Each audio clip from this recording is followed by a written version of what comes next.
have been overseas and now find ourselves here in the United States. And one of the things we're facing is that some of our supporters are saying, well, okay, you're not really a missionary anymore. You're in the United States. I want to send my money to someone who's going overseas and is going to do real missionary work. And I was wondering if you could keep that in mind or perhaps address that, maybe you and or Jeff, as we go through the seminar. Well, I think it's a great question, number one. And number two, for some of your donors, when you come to the States, it is indeed a mark that you are no longer a missionary. And indeed, they are not going to support you. They're going to transfer their funds. That's culturally where it is. Now, that's not true of all donors. What it often means, and what we often counsel missionaries when they come back, is we often say to them, we think that you may lose upwards of 20% of your donor base. Because people are going to make an assumption that over there is more important than over here. However they define over there, and whatever your job is over here. And so, sometimes the tone and tenor of what we're doing has to be communicated differently. Sometimes we have to redefine our case for support. Jeff will talk about this. We have to redefine our case for support that gives people a very clear intention of what we're going to accomplish here. There is a bias amongst North American donors that if you're going to work here domestically in North America, your outcomes have to be different than if you're going to work overseas.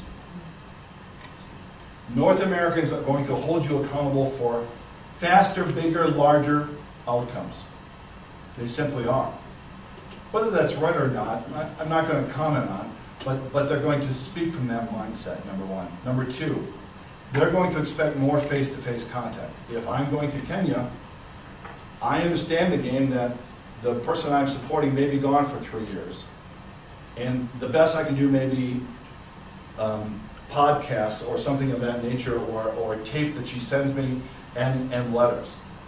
If I know that you're working in Colorado Springs, even if I'm in Florida, I'm going to expect a frequency of contact that is different and more personal than what I'm going to expect from someone in Kenya. I think thirdly is this. There is a perception, particularly amongst well-known large nonprofits, that they're overstaffed.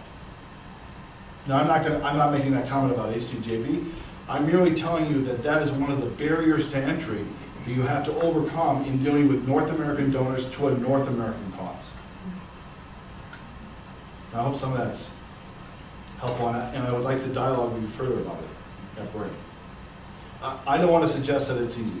The difficulty with most missionaries coming here from overseas is an expectation that everyone's going to hang. They don't. Sometimes upwards of 20% of your audience leaves. They don't hate you. They love you, but they view over there as where it's at. Which means that tactically, when missionaries come here, organizations need to help their missionaries to rethink how they're going to raise money and to perhaps increase the number of people that they're currently dealing with. And then the mistake that often happens with missionaries, and I'm not suggesting this is yours, but missionaries come here and they only send out mail. And they do that for 4 to 6 months, as opposed to going on a rigorous circuit, if you will, of face-to-face contacts. Listen, what you did overseas meant a lot. It accomplished this, and this. Because I was able to do this, the company I work for has asked me to come here and to do this. I would love you to stand with me as I do this. Because much of what happened was because you enabled it to happen there. I'd like you to enable it to happen.